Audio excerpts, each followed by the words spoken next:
Buenas noches. Vamos a comenzar nuestra reflexión en el nombre del Padre, del Hijo y del Espíritu Santo. Amén. Te damos gracias, Señor, porque nos permite reunirnos en esta noche. Te pedimos por cada uno de nosotros para que nos ilumines y nos ayudes. Tú que vives y reinas por los siglos de los siglos. En nombre del Padre, del Hijo y del Espíritu Santo. Amén. Tomen asiento, por favor, hermanos. Hermanos, el día de ayer meditamos sobre Judas, ¿no?, que es este personaje de la pasión. Y el día de hoy vamos entonces a reflexionar sobre otros personajes de la pasión, que a veces puede pasar desapercibido, ¿verdad? Porque hay tantos personajes, ¿no? Que si San Pedro, que si Pilato, y bueno, hay un montón de cosas, ¿no? Y ciertamente son personajes que también aparecen ahí en la Escritura, pero que a veces pues quedan nublados, ¿verdad? Oscurecidos por estos otros personajes que tienen más protagonismo, pero que son importantes, y son precisamente las mujeres, ¿no? Las mujeres que actúan dentro de la pasión de Cristo, ¿no? Dentro de los relatos. Si bien podríamos hablar, sí, de la Virgen María, ¿no?, que está ahí, dice el Evangelio de Juan, al pie de la cruz, pero no hablemos hoy de la Virgen María, sino de las otras mujeres que aparecen en los relatos de la pasión, ¿no? Mujeres que van teniendo un cierto protagonismo sencillo, pero que nos pueden enseñar grandes cosas. La primera mujer que podríamos reflexionar hoy, ¿verdad?, sobre la pasión, es la esposa de Poncio Pilato, ¿verdad?, que de hecho solamente aparece en un solo evangelio, en el Evangelio de San Mateo. Nadie más hace mención, ¿verdad?, de la esposa de Pilato. Solamente el Evangelio de San Mateo es el que habla de ella, ¿no? Y lo encontramos ahí. De hecho es un solo versículo, ¿verdad?, que es en el capítulo 27, versículo 19, ¿no? Mateo 27, 19, ¿no? Entonces, solo hay un versículo que habla de ella, y es una mujer, ¿verdad?, que es parte de los personajes de la pasión, ¿no?, que a veces puede quedar olvidada, ¿no? Entonces, ¿qué dice el Evangelio de San Mateo? Dice,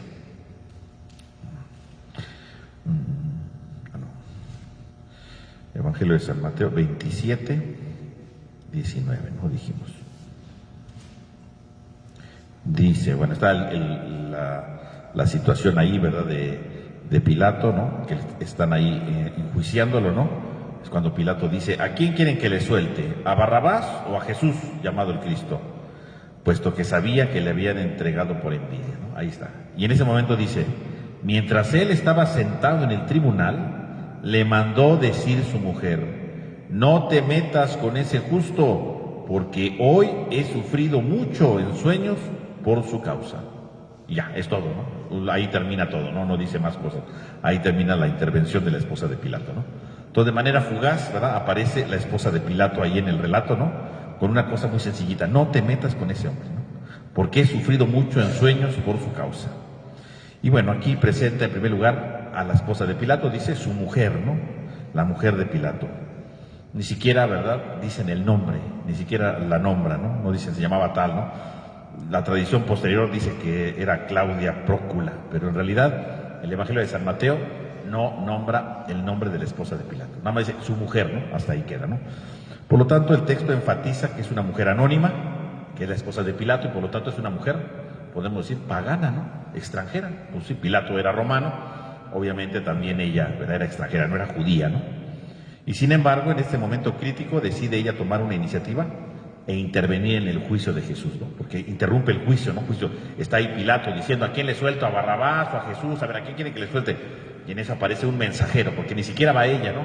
Manda un mensajero y le dice, hey, no te metas con ese hombre, ¿no?, porque sufrí en sueños por su causa, ¿no? De inmediato llega ahí, ¿no? Y ciertamente, bueno, uno podría decir, según la cultura de aquellos tiempos, ¿verdad?, efectivamente en ciertas historias, no de la Biblia, ¿verdad?, sino de la literatura romana, algunos elementos de la literatura judía tal vez, ¿no?, hablan como dentro de la clase media o de la clase alta hay mujeres que pueden interceder por algún condenado. Entonces podría decirse, bueno, la mujer de Pilato intervino porque era algo que en la literatura, ¿verdad?, se acostumbraba a poner, ¿no? Entonces podríamos decir que entra en el género literario, pero va más allá, ¿no? Porque si nos pensamos bien, justamente Pilato está diciendo, ¿a quién suelto? ¿A Barrabás o a Jesús?, ¿no? Pilato, de verdad, dice el texto, si leemos bien todo el pasaje, ¿no?, dice que él consideraba que era inocente, que lo habían entregado por envidia, e incluso más adelante dice, ¿verdad?, yo me lavo las manos, hagan ustedes lo que quieran con él, ¿no? O sea, para Pilato Jesús es inocente, ¿no? Y casualmente en medio de toda esa de ese debate, ¿no? ¿A quién les voy a soltar? ¿Le suelto a Jesús? ¿Le suelto a Barrabás? En medio de todo ese debate aparece entonces la esposa de Pilato, ¿no? Y es la que dice que lo suelte, ¿no? Dice, suéltalo, ¿no? Dice, suéltalo. Y entonces dice algo muy importante, ¿no? No te metas con ese justo, no te metas con ese justo, ¿no? Por lo tanto, lo está llamando justo, ¿no? No lo llama con su nombre, no dice, no te metas con Jesús, no, no te metas con ese justo. ¿Y qué significa meterse con ese justo? La palabra justo no significa inocente, porque no dice la esposa de Pilato, no te metas con ese hombre porque es inocente, no, nunca lo declara ella inocente, sino que lo declara que es un hombre justo. Por lo tanto, está manifestando que Jesús es el justo por excelencia, no es el justo por excelencia. ¿Y qué significa ser justo entonces aquí en la Biblia?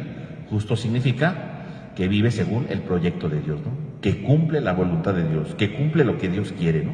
Es decir, Jesús es aquel que viene a cumplir la justicia. Y justamente fíjense, lo que dice la esposa de Pilato es muy interesante, porque lo que está diciendo la esposa de Pilato es, no te metas con ese justo, es decir, este hombre es bueno, este hombre cumple la voluntad de Dios, no te metas con él, ¿no? Porque él cumple la voluntad de Dios. Y eso que la esposa de Pilato está diciendo es justamente uno de los elementos, podríamos decir, o un hilo conductor de todo el Evangelio de San Mateo. Porque justamente, ¿cuáles fueron las primeras palabras de Jesús en el Evangelio de San Mateo? Si nosotros vamos al inicio del Evangelio, ¿verdad? En el capítulo 3, ahí es cuando Jesús aparece ya adulto y pronuncia sus primeras palabras. Y justamente sus primeras palabras van dirigidas a Juan Bautista, ¿no? Cuando Juan Bautista está bautizando, dicen que Jesús llega ahí para que lo bautice. Juan Bautista dice que no lo quiere bautizar, ¿no? Mejor tú bautízame a mí. ¿Y qué le dice Jesús?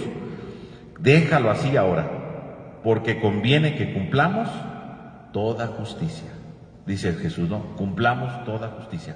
Por lo tanto, ¿qué está diciendo ahí entonces Jesús a Juan Bautista? Tenemos que cumplir toda justicia. ¿Qué le está diciendo la mujer de Pilato a su esposo? No te metas con ese justo. Por lo tanto, ¿quién es Jesús? Jesús es el que ha ido cumpliendo desde el principio toda justicia. Es el justo por excelencia, ¿no? Es el que ha cumplido la voluntad de Dios. Es el que se ha dejado guiar por Dios siempre, ¿no? Por lo tanto, el Evangelio de San Mateo nos ha demostrado que Jesús es el justo por excelencia, desde el bautizo hasta el momento de la pasión. No te metas con ese justo. Aquí le dijo Jesús primero, ¿no? Vamos a cumplir la justicia. Al final, ¿verdad? Ya casi al final del Evangelio, la esposa de Pilato, una mujer extranjera, dice, este señor es un hombre justo, no te metas con él, ¿no? Fíjense cómo entonces la justicia, ¿no? Y dice, porque he tenido un sueño y he sufrido mucho, ¿no? Entonces, ¿por qué la mujer de Pilato sabe que Jesús es un hombre justo?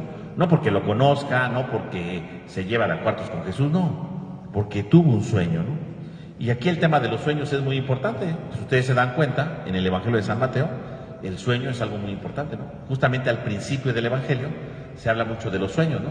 Cuando José tenía dudas, en un sueño se le apareció el ángel, ¿no? Cuando Herodes quería matar al niño, en un sueño le dijo el ángel que se fuera en el punto, ¿no? Cuando se murió Herodes, ¿verdad? Le dijo, vete, ¿verdad? Regrésate, pero no te vayas para el mismo lugar, ¿verdad? Vete a Nazaret. Y se lo dijo, ¿qué? En un sueño, ¿no? Cuando los magos fueron a visitar al niño, ¿verdad? En un sueño, Dios les dijo que se fueran por otro lugar, ¿no? Por lo tanto, los sueños.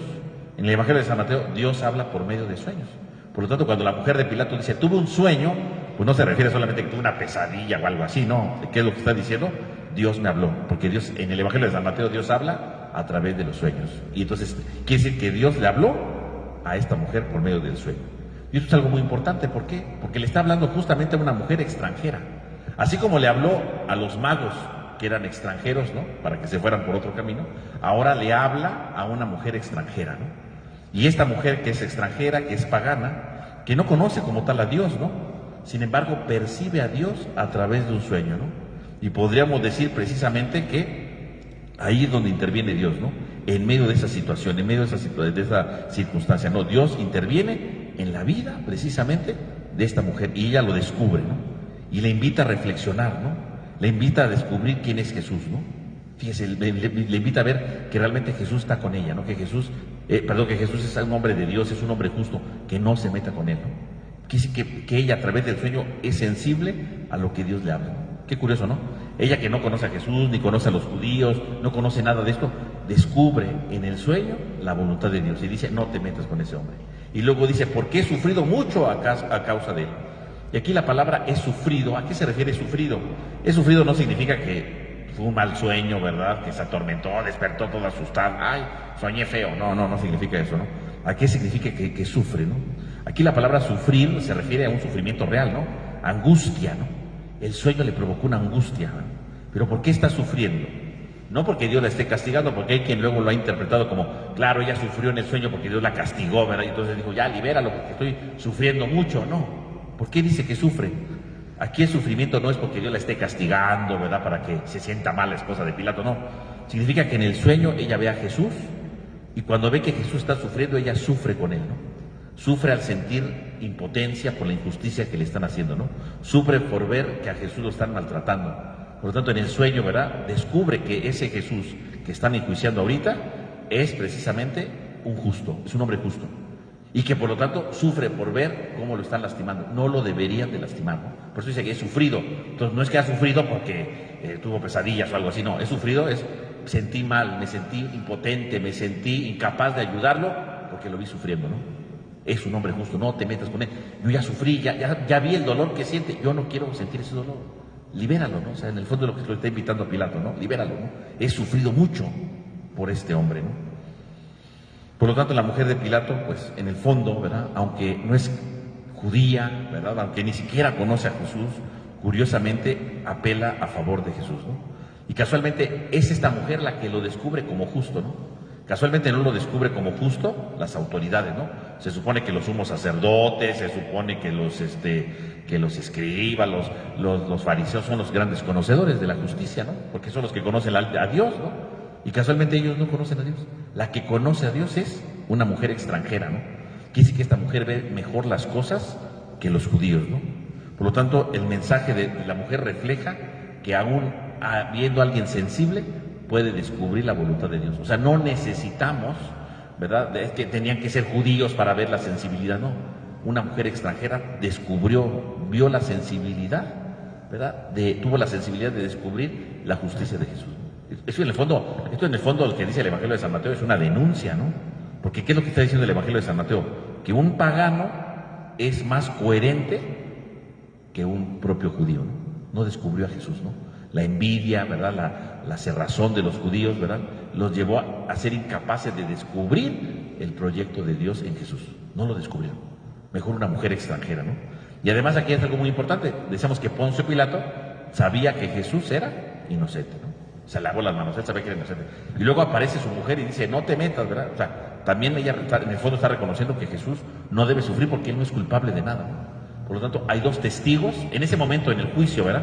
Todos los fariseos, ¿verdad? Diciendo, crucifícalo, la gente gritando. Y en ese momento hay dos testigos que están diciendo públicamente que Jesús es inocente. Pilato y su esposa. Los dos están diciendo que es inocente. O sea, en el fondo, ¿verdad? El número 2, ¿verdad? Y en la Biblia dice que cuando hay dos testigos es algo digno de ser creído. Por lo tanto, Jesús tenía dos testigos que no eran judíos, dos testigos que eran extranjeros, Pilato y su esposa, que estaban declarando la inocencia de Jesús. Aún así, termina siendo condenado. ¿Por qué? Porque Pilato se lava las manos, termina siendo indiferente y dice, yo ya no voy a hacer cargo de esto, allá tú, ¿verdad? Y entonces háganlo con él lo que quieran, ¿no? Al final de cuentas, se hace eso, ¿no? Y por lo tanto, queda solamente quedando bien, pues con su conveniencia, ¿no? Queda quedando bien con lo que le va. Finalmente Pilato, aunque sabía que era inocente, decide no dar testimonio, ¿no? Su esposa sí dio testimonio, ¿no? Mandó al mensajero. Él decide, no, pues ya, yo no voy a meterme en broncas, yo no voy a hacer esto, y así lo deja. Y esa es una realidad, ¿no? A veces también a nosotros nos faltaría descubrir precisamente, a veces en nuestra vida, que a veces nos falta testimonio, ¿no? En la vida, ¿no? Por eso decía el Papa Francisco en algún momento, ¿verdad? Cuando dio unas catequesis sobre la evangelización, él dice que realmente la fe, se tiene que dar testimonio de la fe, ¿no? Él dice, una fe que nos transforma, que transforma nuestras relaciones, los criterios y los valores que determinan nuestras elecciones, es un testimonio, por tanto, que no puede prescindir de la coherencia entre lo que se cree y lo que se anuncia, entre lo que se cree y lo que se vive. No se es creíble solamente diciendo una doctrina o una ideología, no. Una persona es creíble cuando tiene armonía entre lo que cree y lo que vive. Muchos cristianos solamente dicen que creen, pero viven otra cosa, como si no lo fueran. Y esto es hipocresía. Contrario al testimonio, al dar testimonio es hipocresía, ¿no? Dice el Papa. Entonces, cuando tú no das testimonio, eres hipócrita, ¿no? Porque dices que crees cosas, pero eres hipócrita, ¿no? Entonces, en el fondo, Poncio Pilato, al final, ¿por qué termina condenando a Jesús?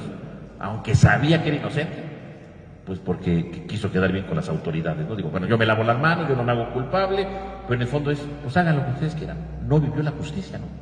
No puso en práctica la ley como debería. Y entonces dejó que hiciera lo que quisiera. No dio el testimonio, fue hipócrita al final, ¿no? Y así como Pilato, porque podemos decir, ay, Pilato es bien mala gente, no, también somos como Pilato a veces, ¿no?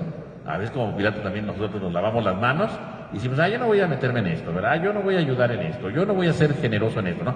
Y somos hipócritas, dice el Papa, ¿no? Lo contrario a dar testimonio se llama ser hipócrita. Ese es hipócrita, ¿no?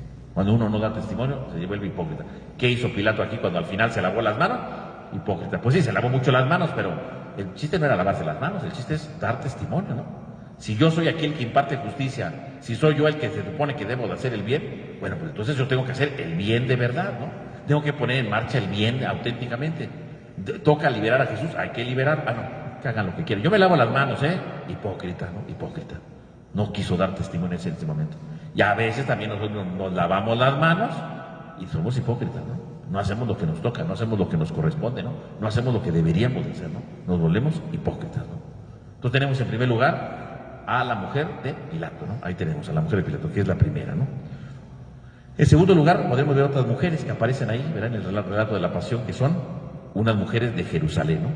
Que aparecen también en el Evangelio de Lucas. Solamente en el Evangelio de Lucas nos habla de estas mujeres, ¿no? En Lucas 23, en el versículo 27, ¿no? Ahí el Evangelio de Lucas 23, 27, ahí habla de otras mujeres que aparecen repentinamente ahí en medio del relato de la pasión, o en el camino de la cruz más bien, ¿no? Aparecen ahí, ¿no? Entonces dice, Lucas 23, 27, ¿no? Dice, aquí está, dice, le seguía una gran multitud del pueblo y mujeres que se dolían y se lamentaban por él. Jesús se volvió a ellas y les dijo, hijas de Jerusalén, no lloren por mí, lloren más bien por ustedes y por sus hijos, porque llegarán días en que se dirá, dichosas las estériles, las entrañas que no engendraron y los pechos que no amamantaron. Entonces se pondrán a decir a los montes, caigan sobre nosotros, y a las colinas, sepúltenos, porque si con el leño verde hacen esto, ¿qué harán con el seco? Llevaban además a otros dos malhechores. Bien, entonces ahí tenemos nosotros ahora estas mujeres que aparecen ahí, ¿verdad? Cuando Jesús va camino a la cruz, ¿no? Y empiezan ahí a llorar, ¿no? Dice, lo siguió una multitud y se lamentaban, ¿no? Empiezan ahí a decir que se lamentaban. Ese lamento puede significar dos cosas. Uno, tal vez porque sea un signo como de luto, ¿no? Porque en aquel tiempo existían personas, ¿verdad? Mujeres que se dedicaban a gritar y a llorar y a lamentarse cuando alguien moría. Claro, era raro que fuera cuando alguien fuera a ser ajusticiado, pero se podría dar, ¿no? Pero por otro lado, también podrían ser mujeres que efectivamente conocían a Jesús y les dolía lo que estaba pasando a Jesús, ¿no? Entonces podría ser, sí, personas que estaban llorando nada más porque pues, una persona iba a morir, o a lo mejor sí eran personas que efectivamente estaban siguiendo a Jesús, ¿no? Y entonces, lo curioso es que aquí habla de unas mujeres, ¿no? Entonces, están ahí las mujeres, ¿no? Que se van golpeando el pecho, ¿no? Si se golpeaban el pecho y se lamentaban, ¿no? Y esto es una señal de duelo, ¿no? Golpearse el pecho, lamentarse es una señal de duelo, o sea, saben que Jesús va a morir, entonces empiezan a lamentarse por su muerte, ¿no? Lamentarse porque Jesús va a morir, ¿no? Y entonces cuando Jesús verá todos estos lamentos, ve esta tristeza que están sintiendo estas mujeres, ¿no? Se detiene en medio de su marcha, ¿no? Y da una palabra, ¿no? Hijas de Jerusalén, ¿verdad? No lloren por mí, lloren por ustedes y por sus hijos. Entonces Jesús de repente, ¿verdad? Se detiene, se dirige solamente a las mujeres, ¿no? Y les hace ver su llanto, ¿no? Su llanto. No lloren por mí, lloren por ustedes. Y esto es sumamente extraño, ¿no? Porque pues si están llorando, ¿verdad? Por Jesús, por su tristeza, ¿no? Casualmente Jesús se detiene, pero no a consolarlas en el sentido de, ya no pasa nada, ¿verdad? No, no, no. Se detiene a decir, lloren por ustedes, ¿no? Y lloren, dice, por sus hijos, ¿no? Y aquí, bueno, entonces, primero, las llama hijas de Jerusalén, ¿no? Porque no les dice mujeres, no les da otro apelativo, sino hijas de Jerusalén. ¿Por qué hijas de Jerusalén? Bueno, porque hijas de Jerusalén, ¿no? El título hija de Jerusalén puede referir tal vez en general, no solo a esas mujeres que vivían en Jerusalén, sino tal vez este apelativo significa el pueblo de Jerusalén, ¿no? A todo el pueblo de Jerusalén, ¿no? A los judíos de Jerusalén. Por lo tanto, Jesús le está diciendo, hija de Jerusalén, es todo el pueblo de Jerusalén, ¿no? Todo el pueblo de Jerusalén, ¿no? Hace una referencia al pueblo, ¿no? Hace una referencia a todo el pueblo. Entonces, las palabras que le está diciendo a las mujeres, no solamente se las dice a las mujeres, sino se las está diciendo a todo el pueblo, ¿no? A todo el pueblo, ¿no? Y efectivamente hay pasajes parecidos a este, ¿no? En el Antiguo Testamento, ¿no? Por ejemplo, en el libro de Lamentaciones, en el capítulo 2, dice, ¿no? ¿Cómo ha nublado en su cólera el Señor a la hija de Sión? El Señor ha derruido con su furor las fortalezas de la hija de Judá. En la tienda de la hija de Sión ha vertido su furor como fuego. Sobre ti se baten palmas todos los transeúntes y menean la cabeza sobre la hija de Jerusalén. Por lo tanto, podemos ver cómo Jesús está citando entonces aquí, tal vez, esta profecía del libro de Lamentaciones, ¿no? ¿Cómo se ha nublado la cólera del Señor sobre la hija de Sión? ¿Cómo se ha derruido, ¿verdad?, la fortaleza en la hija de Judá? Sobre ti se baten las palmas, ¿verdad?, todos los transeúntes y te silban, hija de Jerusalén. Fíjese cómo aquí, hija de Jerusalén, hija de Sión, hija de Judá. O sea, es una expresión para referirse a todo el pueblo, ¿no? Y está hablando, ¿verdad? Ustedes, ¿verdad?, que han hecho el mal, ustedes que no han vivido como deberían, se baten sobre ustedes. Prepárense, ¿no? O sea, ahí el libro de Lamentaciones está haciendo ver que viene un momento difícil, ¿no? Viene un momento fuerte para ellas, ¿no? Y viene sobre ellos. Y lo mismo Jesús, no lloren por mí, lloren por ustedes y por sus hijos. Y entonces dice, lamento es para las mujeres y para los hijos. ¿Por qué dice que lloren por sus hijos? Porque los hijos en la Biblia, ¿verdad?, es un símbolo del futuro siempre, ¿no? Tener hijos es un signo de futuro, ¿no? Por eso lo peor que le podía pasar a alguien era no tener hijos, ¿no? Una mujer que era estéril, pues era una mujer que era considerada, ¿verdad?, como maldecida por Dios, porque no tenía futuro. Significaba que cuando ella muriera, su familia, su descendencia iba a desaparecer, ya no tenía futuro. ¿El futuro quién lo da? El futuro lo dan los hijos. Por lo tanto, cuando dice, no lloren por mí, lloren por ustedes y por sus hijos, en el fondo que está diciéndole, lloren por su futuro, porque lo que está pasando en este momento está atentando contra su futuro. El futuro que viene es incierto. El futuro que viene a continuación es terrible. Lloren por sus hijos, lloren por su futuro, ¿no? Y entonces dice, porque llegarán días que se dirá, dichosas las estériles y las entrañas que no engendraron y los pechos que no amamantaron. Qué curioso, ¿no? Dichosas las estériles. Ahorita habíamos dicho, ¿quiénes son dichosos? Los que tienen hijos, porque tienen un futuro. ¿Quiénes son los desdichados, los maldecidos por la vida? Las estériles, porque no tienen futuro. Y casualmente Jesús dice, miren, va a llegar un día en que las dichosas van a ser las estériles, las que han sido marginadas, las que han sido señaladas, las que han dicho que son tan malditas, curiosamente dice, esas van a ser las que van a ser bendecidas, porque no tienen hijos. Porque casualmente ahora ustedes, sus hijos, lloren por ellos, porque viene un futuro incierto para ustedes. Ahora, esto no significa, ¿verdad?, precisamente que Jesús esté amenazando a las mujeres, ¿no? Como diciendo, como me voy a morir, ay de ustedes. No está diciendo eso. Jesús está haciendo una profecía, no en el sentido de castigo ni de nada por el estilo, ¿no? Porque lloren por ustedes y por sus hijos, ¿no? Como diciendo, ahora sí va a venir la furia de Dios. No está refiriéndose a eso. ¿Qué es lo que está diciendo Jesús con eso? Que precisamente por haberlo matado, ¿verdad?, por ir camino hacia él, ¿qué le espera no solo a las mujeres, ¿no?, sino a todo el pueblo? Las mujeres representan el pueblo, ¿no? ¿Qué le espera al pueblo de Dios? Ahora, por haberlo crucificado, un futuro incierto, ¿no? Porque cuando el pueblo rechaza la salvación, ¿qué es lo que les espera? Un futuro incierto, ¿no? Y eso no solamente se ve aquí, eso se ve a lo largo de la historia del pueblo de Israel, ¿no? Cuando vino la deportación a Babilonia, ¿verdad? ¿Por qué fue? Porque rechazaron la salvación, porque cerraron su corazón a Dios, porque no querían estar con el Señor.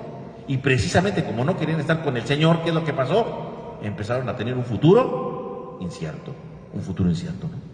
Empezaron a tener un futuro incierto, un futuro que era inadecuado, un futuro que no se veía un porvenir grande, ¿no? Era un futuro incierto, ¿no? Y por eso los deportaron, ¿verdad? Y no porque Dios los haya castigado, ellos solitos construyeron su propia autodestrucción, ¿no? Ellos solitos construyeron su propia ruina, ¿no? Ellos con sus corrupciones, con sus cerrazones, ¿no? Su futuro se vio incierto. Ahora dice Jesús, de nuevo están cerrándose a la salvación. Lloren por ustedes, porque cuando uno se cierra a la salvación, todo se vuelve incierto. Cuando uno se cierra a la salvación, quién sabe cuál va a ser el futuro. Lloren por sus hijos, o sea, lloren por el futuro, ¿no? Lloren por lo que se les espera, ¿verdad? Porque ustedes mismos están construyendo su propia destrucción, ¿no? Ustedes la están construyendo, ¿no? Es como una persona, ¿verdad?, que tiene una adicción, ¿no? Pues podríamos decir, llora por tu futuro, y no porque le esté deseando el mal a la persona que tenga una adicción, ¿no? Sino, pues llora por tu futuro, porque si tú no quieres cambiar, esta adicción te va a destruir, ¿no? Esta adicción te va a hacer lastimar a gente, te va a hacer lastimarte a ti mismo. Llora por tu futuro, y no porque lo estemos amenazando, ¿verdad? Pues si estamos diciendo, mira, si no cambias de vida, si sigues en esto, vas a caer en una adicción, ¿y qué te va a esperar? Una cosa terrible, ¿no? Una cosa terrible, ¿no? Llora por tu futuro, o sea, en el fondo, ¿qué estamos diciendo? No le estoy deseando un mal, ¿qué le estoy diciendo? Cambia tu presente para que seas distinto, ¿no? Lo mismo Jesús le está diciendo, miren, esto en el fondo, ¿qué significa? Un futuro incierto. ¿Por qué? Porque ustedes no están construyendo un buen futuro, están destruyendo la voluntad de Dios, están acabando la acción de Dios en su vida. Lloren por su futuro, ¿no? Y así puede pasar, pues, a veces, ¿no? Digo, ahorita hablé de una adicción, pero puede ser otra cosa, ¿no? A veces nosotros mismos, ¿verdad?, nos volvemos, ¿verdad?, vivimos de tal manera que vamos construyendo un futuro incierto, ¿no? Vamos construyendo cosas incompletas, vamos acabándonos poco a poco, ¿no? Lloren por su futuro, ¿no? Fíjese cómo entonces el texto está hablando de esto, ¿no? De cómo Jesús no es que las amenace, sino como diciendo, pues ustedes están preparando un futuro incierto, ¿no? Están cavando su propia tumba, ¿no? No porque yo quiera, sino porque es lo que ustedes quieren, ¿no? Y entonces dice, ¿no? Y dice, sigue Jesús, ¿no? Y entonces dice, porque imagínense, ¿no? Dice, porque llegarán días, ¿verdad?, que dirán, dichosas las estériles, y entonces le dirán a los montes, caigan sobre nosotros, y a las colinas, sepúltenos. ¿Por qué dice Jesús eso? Jesús, cuando dice eso, está citando al profeta Oseas. Esto que dice Jesús, ¿verdad?, cuando está diciendo, digan a los montes, caigan sobre nosotros, a las colinas, sepúltenos. ¿Qué es lo que está diciendo Jesús? Está citando al profeta Oseas, ¿no? Si ustedes leen en la Biblia Oseas 10:8, ¿verdad?, está precisamente, es lo que está citando Jesús aquí, ¿no? Oseas 10:8. Ahora, pero ¿por qué el profeta Oseas dice, digan a las colinas, ¿verdad?, caigan sobre nosotros, sepúltenos? ¿Por qué dice eso el profeta Oseas? Hay que entender por qué lo está diciendo el profeta Oseas. Y si entendemos por qué lo dice el profeta Oseas, vamos a entender por qué lo está diciendo Jesús. Porque el profeta Oseas lo que está diciendo en ese texto, ¿verdad?, que caigan las montañas, que los sepulten, no está hablando tampoco de ningún castigo, no está hablando de castigos, está hablando de otra cosa. El profeta Oseas, ¿verdad?, ustedes leen todo el libro del profeta Oseas. El profeta Oseas, de repente, ¿verdad?, empieza a declarar que el pueblo de Israel es un pueblo idólatra, que se prostituye con los falsos ídolos. Y a lo largo de todo el libro del profeta Oseas trata de convencer al pueblo de Israel que deje su idolatría y que cambien de vida, ¿no? Y así va, a lo largo de todo el texto, ¿verdad?, los va invitando a que cambien, ¿verdad?, con muchos ejemplos y muchas cosas que dice. Y cuando dice, digan a las montañas que los cubran, ¿no?, digan a los montes, sepúltenos. ¿Por qué lo está diciendo? Lo está diciendo en el sentido de que, o sea, si van a seguir de idólatras, si van a seguir adorando a los falsos dioses, pues mejor que las montañas los sepulten, o sea, ya mejor, como diciendo, desaparezcan antes de seguir faltándole el respeto a Dios, ¿no? Es más honorable que desaparezca, ¿no? O sea, obviamente no porque quiere que se mueran, no está deseándole la muerte, ¿no? Eso sería una mala lectura del texto, ¿no? Lo que, o sea, le está diciendo es, o sea, ustedes no cambian de vida, mejor deberían de desaparecer, ¿verdad? Y en lugar de hacer eso, ¿no? O sea, deberían desaparecer lo mínimo que podrían hacer, ¿no? Por lo tanto, el profeta Oseas, en medio de su desesperación, ¿no?, de que el pueblo no cambia, que el pueblo no sigue de rebelde, que el pueblo sigue de idólatra, dice, que caigan las montañas, díganle a las montañas, sepúltenos, como diciendo, ya mejor desaparécenos, ¿verdad?, porque somos unos infieles, ¿verdad? No queremos cambiar de vida, no queremos ser mejores. Ojalá, ¿verdad?, cambiaran de vida, pero no quieren. Entonces, el profeta Oseas, cuando habla de que las montañas los sepulten, las colinas los cubran, ¿a qué se refiere? Entonces, no es un castigo, ni está deseando la destrucción del pueblo, no. Está diciendo, como diciendo, pues, ojalá desaparecieran, ¿verdad?, antes de faltarle el respeto a Dios. Y es lo mismo que dice Jesús. Ustedes que me están matando, ustedes que están destruyendo al Salvador, díganle a las montañas, sepulten, ¿no? Ojalá, mejor deberían desaparecer, ¿no?, antes de seguir rechazando la salvación de Dios, ¿no? Porque entre más sigan adelante, peores consecuencias va a haber, ¿no? Porque están destruyéndose a sí mismos, están autodestruyéndose. Ojalá cambiaran de vida, ojalá se cambiaran su historia, ojalá cambiaran su manera de ser, y si no, pues desaparezcan, ojalá desaparecieran, ¿verdad? No en el sentido malo de la palabra, como diciendo, ojalá, no, ya, que los borren, ¿verdad? Porque tan peor, ¿no? Tan peor cada día, ¿no? Como diciendo, ojalá cambiaran, ¿no? Ojalá cambiaran. Pero bueno, pues el pueblo no cambia, ¿no? Entonces, por eso dice precisamente Jesús, ¿no? Sepúltenos a las colinas, ¿no? Y entonces termina diciéndole Jesús a las mujeres, ¿no? Porque si con el leño verde hacen esto, ¿qué harán con el seco, no? Y entonces Jesús dice, bueno, y entonces termina como con un proverbio ahí, ¿no? ¿El leño verde a qué se refiere? Bueno, el leño verde se refiere pues, al inocente, ¿no? Al que está lleno de vida, porque el leño verde a qué se refiere? Al que está con vida, ¿no? Cuando uno va a prender una fogata, uno no usa leño verde, ¿no? Porque cuesta mucho trabajo prenderlo. Cuando uno hace una fogata, ¿qué hace? Usa el leño seco, ¿no? Porque obviamente está seco y entonces prende con más facilidad. El leño verde no se usa para eso. Dice, pues si esto hace con el leño verde, o sea, que en el leño verde lo están quemando, lo están destruyendo, imagínense con el seco, ¿no? ¿Y quién es el seco? El leño verde es él, ¿no? El que está lleno de vida, el que está lleno de fortaleza, el que trae la salvación. Pero, pues el leño seco es todo el pueblo, ¿no? Que está seco por sus pecados, ¿verdad? Que está lejos de Dios, que tiene un corazón endurecido, ¿no? ¿Qué va a pasar con ustedes? Si el leño verde le hacen esto, ¿qué les van a hacer? ¿Qué le va a pasar al seco, no? Si al leño verde lo condenan a muerte, si al leño verde lo condenan a la destrucción, ¿qué no van a hacer con el seco, no? Con el seco lo van a acabar, ¿no? O sea, el seco se va a quemar rapidísimo, va a ser arrasado totalmente, ¿no? Si el seco que cuesta trabajo lo están destruyendo, perdón, si el verde que cuesta trabajo lo están destruyendo, imagínense el seco. No, el seco lo van a acabar totalmente, ¿no? No tiene futuro por delante, ¿no? Si Jesús es el inocente y le hicieron al inocente esto, ¿cómo van a tratar a los culpables, ¿no? Que es todo el pueblo, ¿no?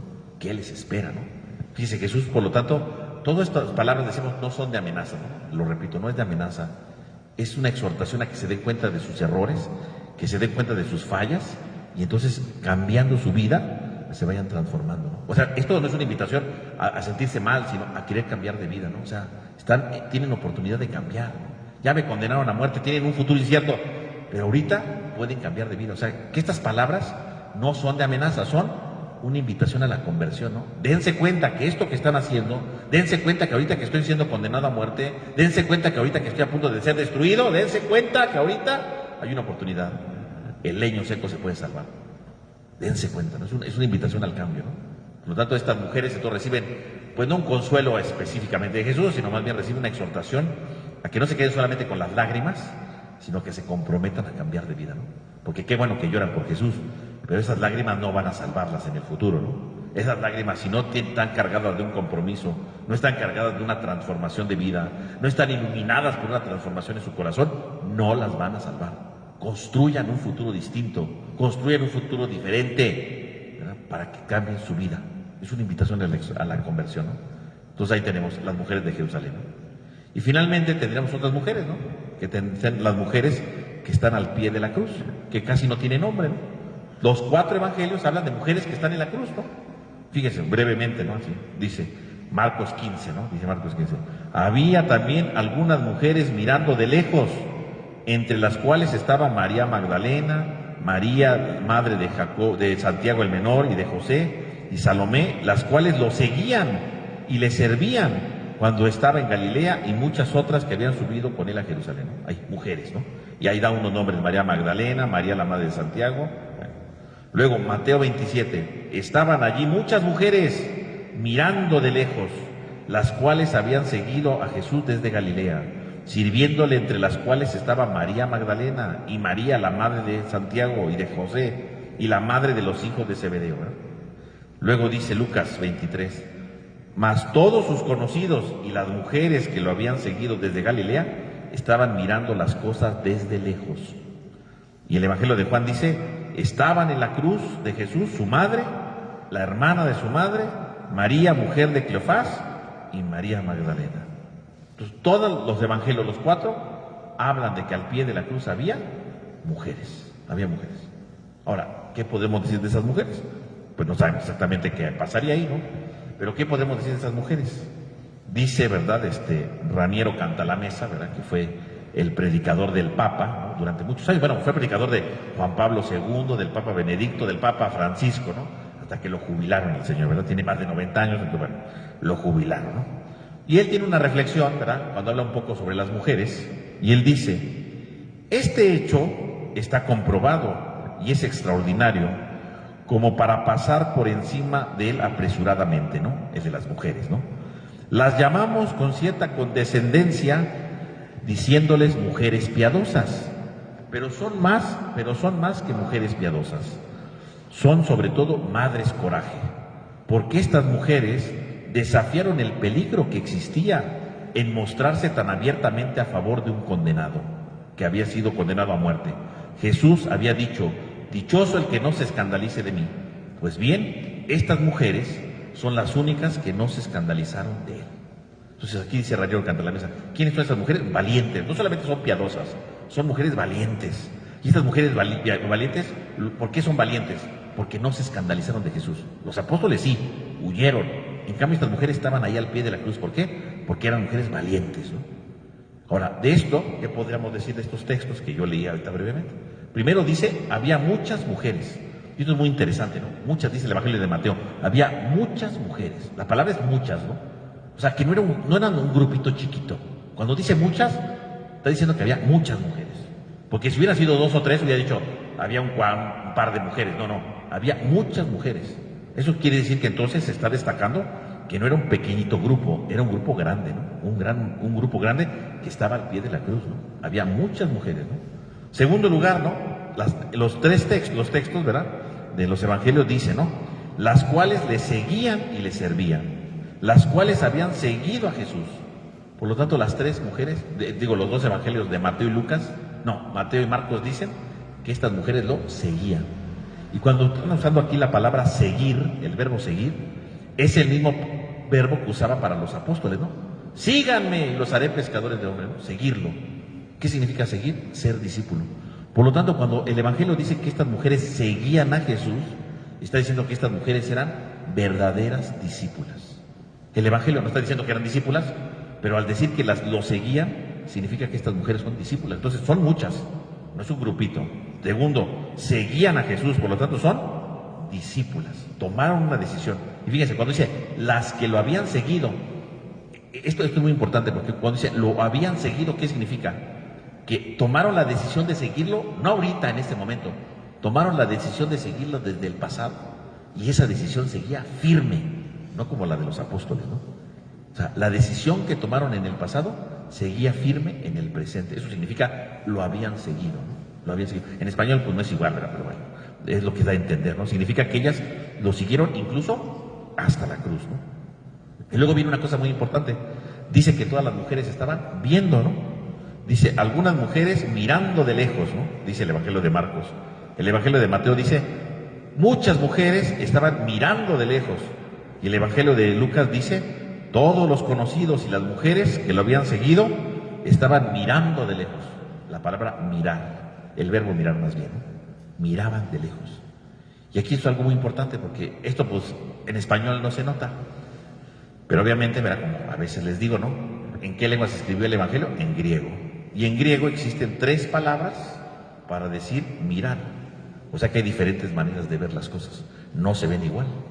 Hay una palabra que se utiliza, ¿verdad?, para mirar, ¿no?, que es como echar un vistacillo, ¿no? Ahí, ¿no? El verbo blepo, que significa echar un vistazo. Ese verbo no aparece aquí. Existe otra manera de ver. Por ejemplo, existe el verbo orao. Van a decir, bueno, ¿y eso qué es? Orao significa cuando yo veo y comprendo las cosas, las experimento. Eso significa.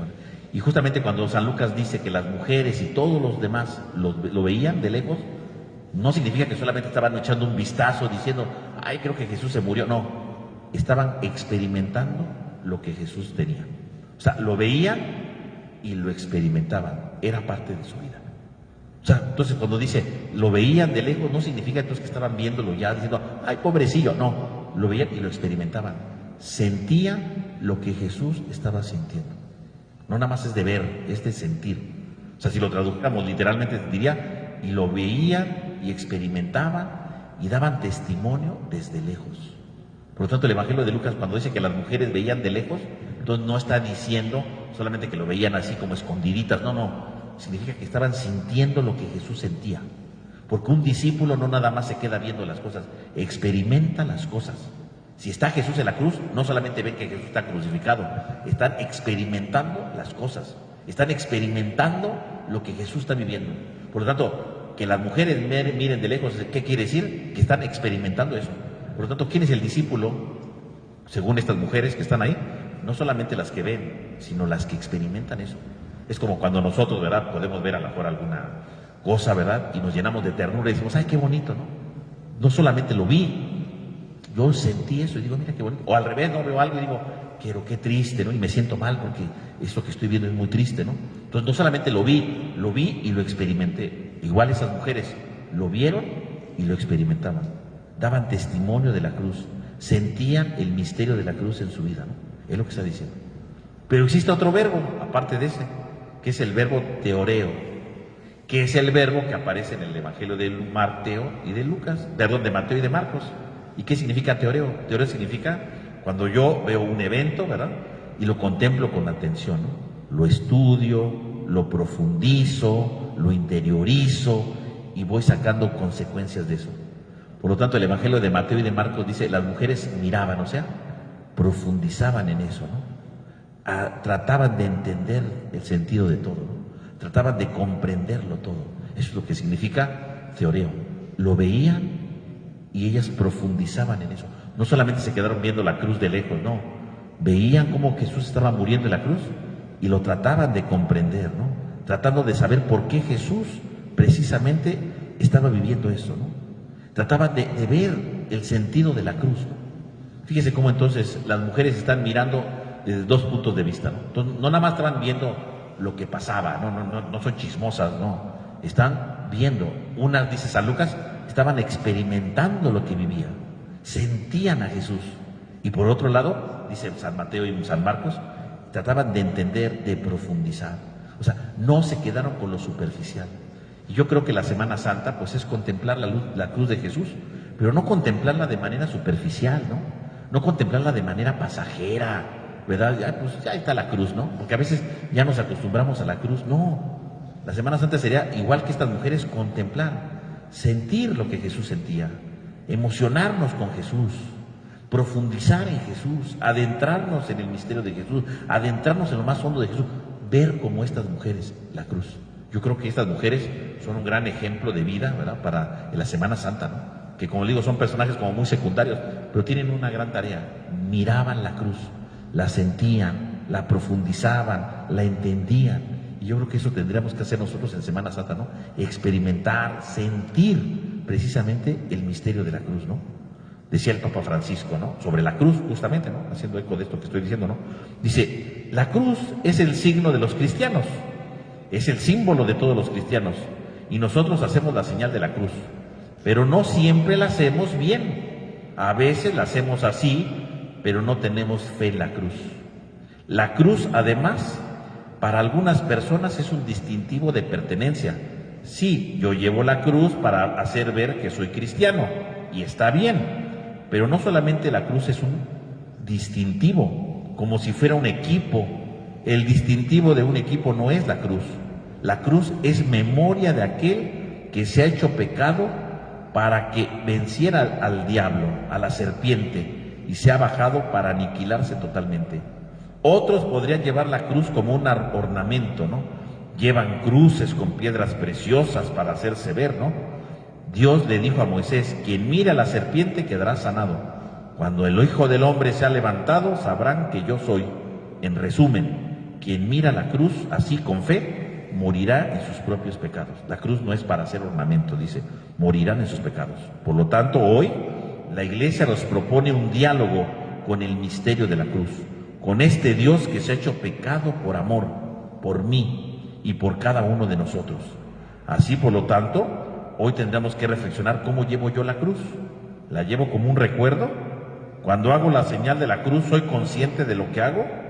¿Cómo llevo yo la cruz? ¿Solamente como un símbolo de pertenencia? ¿Como un grupo religioso? ¿Cómo llevo yo la cruz? ¿Como un ornamento? ¿Como una joya? ¿Con piedras preciosas? ¿O he aprendido a llevarla sobre mis hombros, donde a veces hace daño? Por lo tanto, el Papa dice, la cruz no es ni un ornamento, ni un adorno, ni para pertenecer a un grupo. No, la cruz es para llevarla en nuestra vida, porque nos ha salvado Cristo con ella. Me ha salvado a mí. Y justamente yo creo que ahora que es Semana Santa, pues hay que ver la cruz no como un adorno, como un ornamento, como un rito, sino ver la cruz como un signo de salvación, ¿no? Que me compromete, que me ayuda, que me ilumina, que me salva, como estas mujeres que veían la cruz, no como un adorno, no como un acontecimiento, no como algo que ya pasó, sino algo que sentían y profundizaban. Y por eso cada año celebramos la Semana Santa. ¿Para qué hacemos la Semana Santa cada año? Pues para que cada año la profundicemos, ¿no? Para que cada año experimentemos con mayor intensidad el amor. Pero si la dejamos como algo superficial, la dejamos como un adorno, pues la cruz no nos va a decir nada, ¿no? No transforma nada, ¿no? No nos ilumina, ¿no? Por lo tanto, la cruz no tiene que ser entonces un adorno, sino tiene que ayudarnos precisamente a transformarlo, ¿no? A renovarnos, ¿no? A transformar totalmente nuestra vida, ¿no? Es eso, ¿no? Es eso lo que nos tiene que ayudar a cada uno de nosotros, ¿no? Y finalmente, ¿verdad? Estas mujeres dicen que estaban ahí mirando, y dice el Evangelio de San Juan, ¿no? Dice el Evangelio de San Juan, ya para terminar, dice: estaba junto a la cruz de Jesús su madre, la hermana de su madre, y Cleofás y María Magdalena. Estaban junto a la cruz. El Evangelio de Juan no dice que veían a Jesús. El Evangelio de Juan dice que estaban junto a la cruz. ¿Y qué significa estar junto a la cruz? La palabra estar junto a uno es permanecer a un lado, ¿no? Estar junto con él, ¿no? No con distancia, sino estar de pie junto al otro, ¿no? Estar de pie delante del otro. Entonces, el estar junto a la cruz es como estar pegado a la cruz, ¿no? No con distancia de seguridad, no evitando el peligro, sino junto a la cruz, ¿no? Estando unidos, ¿no? Permaneciendo con él, ¿no? Entonces, ¿qué significa estar junto a la cruz? Permanecer unido a Jesús, ¿no? La Semana Santa es el recordatorio de que nuestra vida espiritual tendría que estar junto a Jesús, ¿no?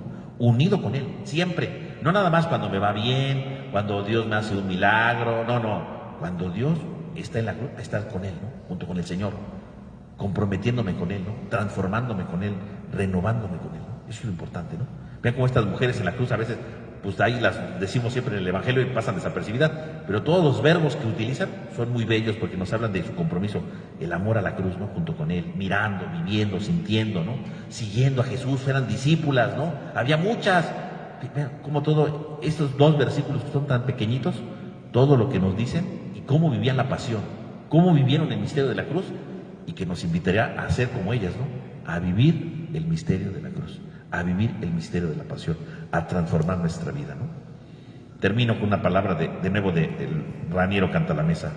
Dice: siempre ha surgido la cuestión de cómo estas mujeres son las primeras en ver al resucitado, cosa que es contradictoria, puesto que el testimonio de una mujer en aquel tiempo no tenía peso alguno. Pero ¿por qué fueron las mujeres las que fueron las primeras testigas de la resurrección? Dice: las mujeres fueron las primeras en ver al resucitado porque ellas fueron las últimas en abandonarlo cuando lo vieron muerto en la cruz. Fueron ellas las que lo llevaron al sepulcro, y debemos preguntarnos el motivo de esto. ¿Por qué las mujeres resistieron el escándalo de la cruz? ¿Por qué se quedaron cerca cuando todo parecía acabado? Cuando sus discípulos más íntimos lo habían abandonado, ¿por qué esas mujeres permanecieron juntas? Dice, muy sencillo, dice, la respuesta nos la da el mismo Jesús de manera anticipada en el Evangelio de Lucas, ¿no? Cuando viene una mujer y le lava los pies, ¿no? Dice, esta mujer me ha lavado los pies porque ha amado mucho. Esas mujeres han seguido a Jesús por el mismo sentido. Han amado mucho a Jesús, por la gratitud, por el bien que han recibido, no solamente por la necesidad de hacer carrera. A ellas no les había prometido tronos, a ellas no les habían pedido sentarse a su derecha o su izquierda en el reino. Ellas lo seguían para servirlo. Ellas eran las únicas que precisamente habían asimilado el Evangelio. Ellas habían seguido las razones del corazón y estas nunca las engañaron. Los apóstoles, ¿por qué se fueron? Porque los apóstoles esperaban tronos, los apóstoles esperaban sentarse a la derecha y a la izquierda, los apóstoles esperaban poder. Las mujeres no. Las mujeres, ¿por qué no lo abandonaron? Las mujeres, ¿por qué nunca se alejaron de la cruz? Porque ellas nunca siguieron a Jesús ni por los tronos, ni por la derecha y la izquierda. ¿Por qué siguieron a Jesús? Por el corazón, porque habían amado mucho. Y el amor nunca defrauda, el amor nunca engaña. Y por eso estaban al pie de la cruz. Pues yo creo que estas mujeres nos dan un ejemplo, ¿verdad? Para amar a Jesús de verdad, no por lo que obtengamos, sino por el amor que nos transforma y que nunca engaña, que nunca traiciona y que le da sentido a nuestra vida. Vamos a pedirle entonces al Señor, ¿verdad?, que nos parezcamos a estas mujeres, ¿verdad?, para no traicionar y para no alejarnos de su misericordia. Vamos a terminar con una oración. En el nombre del Padre, del Hijo y del Espíritu Santo. Amén. Te damos gracias, Señor, porque nos has reunido en esta noche. Te pedimos, Señor, para que nos sigas iluminando y que en esta Semana Santa seamos como estas mujeres, que no tienen muchos nombres, ¿verdad? Muchas quedaron en el anonimato, pero lo que no quedó en el anonimato fue el grande amor que sentían por ti y que se dejaron transformar por tu misericordia. Ayúdanos a ser como ellas y a estar siempre junto a ti en la cruz. Te lo pedimos a ti que vives y reinas por los siglos de los siglos. En nombre del Padre, del Hijo y del Espíritu Santo. Amén. Pues que tengan todos una buena noche y que descansen. Nos vemos mañana, la última.